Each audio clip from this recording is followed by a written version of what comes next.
हमारे देश का जेनजी वाकई बदल रहा है। कुछ समय पहले तक जहां अंधभक्तों की संख्या ज्यादा दिख रही थी, वहां पढ़े लिखे जागरूक जेनजी वो अपने मुद्दों को लेकर अलग अलग मंचों पर पहुंचने लगे हैं, मीडिया के डिबेट कार्यक्रमों में हिस्सा लेने लगे हैं और इसके बाद से सत्ताधारी पार्टी के प्रवक्ताओं से लेकर गोदी एंकर दोनों की पोल खुलने लगी। पहले एक छोटा सा नमूना देखिए, फिर पूरी पिक्चर दिखाते हैं। आपने जैसे कहा कि बांग्लादेशी हिंदू आपके भाई, हाँ, और सोहेब साहब कह रहे हैं कि जैसे अगर वो बोले कि वहाँ के मुस्लिम उनके भाई हैं। नहीं सर, पाकिस्तान के मुसलमान हिंदुस्तानी मुसलमानों का भाई कैसे होगा अभी? तो सर हिंदू कैसे भाई होंगे? हिंदुस्तान तो हिंदू। अच्छा चलिए, ये मैं समझ, ऐसा नहीं पाते, आप समझा दीजिए। वो कह रहे हैं जब ये मुसलमान भाई पाकिस्तानी मुसलमानों के लिए लड़ सकते हैं, तो वो अब भाई नहीं है तो मैं उनका विरोध कर रहा हूँ, तो मैं बांग्लादेशी हिंदुओं के साथ क्यों खड़ा हुआ? यही है ना आपका सवाल?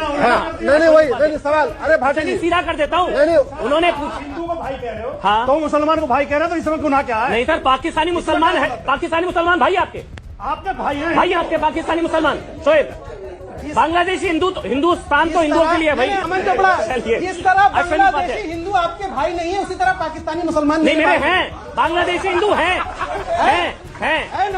तुम्हारी नीयत में खोट है। नहीं, मेरी नीयत में खोट नहीं। क्या बेहतरीन सवाल था लड़के का, जिसमें गोदी एंकर बुरी तरह फंस गया और इतनी बुरी तरह फंसा कि तय ही नहीं कर पाया कि किसके साइड लूं।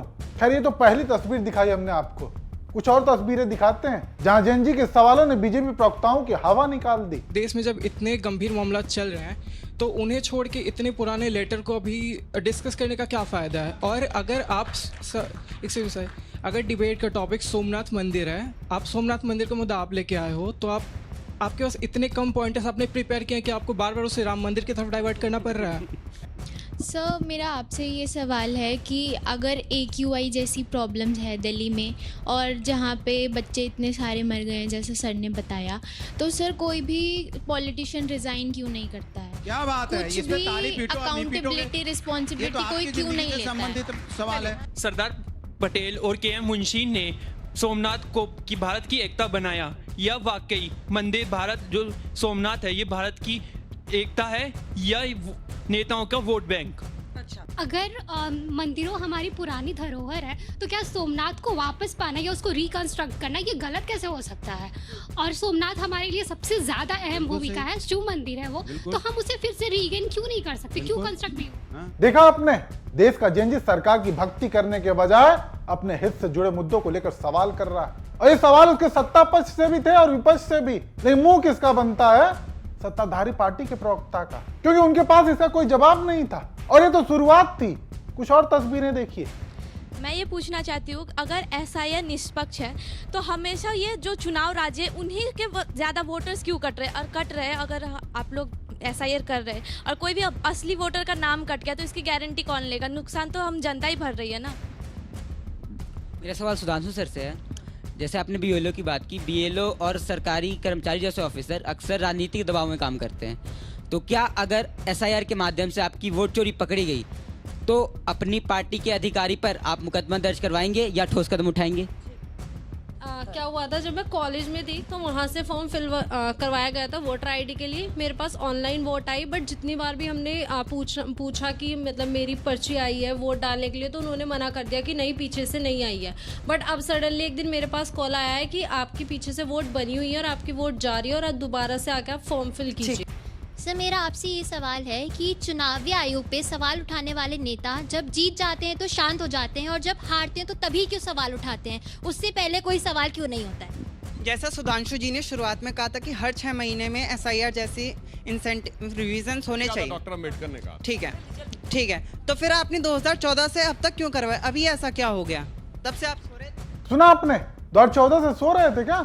इनका जवाब आप भी जानते हैं। बीजेपी के प्रवक्ता वही गोल गोल घुमाने का काम करते हैं, सीधा सटीक कोई जवाब नहीं, ताकि फिर ऐसे सवाल पैदा ही ना हो। खैर, माहौल तो तब गर्मा जाता है जब देश का जेनजी धर्म से भी ऊपर उठकर सवाल करने लगे।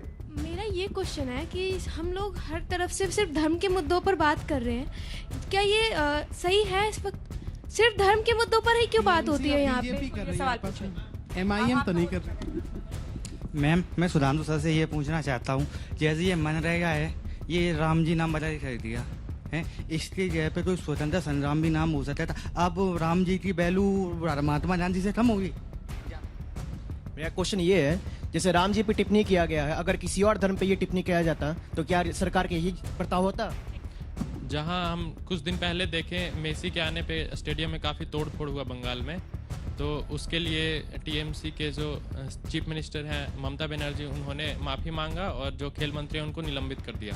तो ये यूपी में और दिल्ली में यूपी में जो कुंभ में जो भगदड़ हुआ था उसमें कई सारी जाने गई थी, और दिल्ली में जो रेलवे स्टेशन पे जो भगदड़ हुआ था तो उसमें सरकार चुप क्यों रहती? जवाब दीजिए। यानी देश का जेन जी चीजों को भली भांति समझ रहा है कि कैसे बीजेपी सरकारें जनता को मूर्ख बनाने का काम कर रही हैं, और ये युवा केवल मुद्दों तक ही नहीं रुके, अब ये गलत विचारों को लेकर भी सवाल उठाने लगे।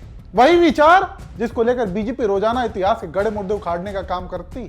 सुधांशु जी, सावरकर जी तो एथिस्ट थे, वो मूर्ति पूजन के भी खिलाफ थे, तो फिर आज के दौर में उन्हें हिंदुत्व का फिगर कैसे रिप्रेजेंट किया जा सकता है?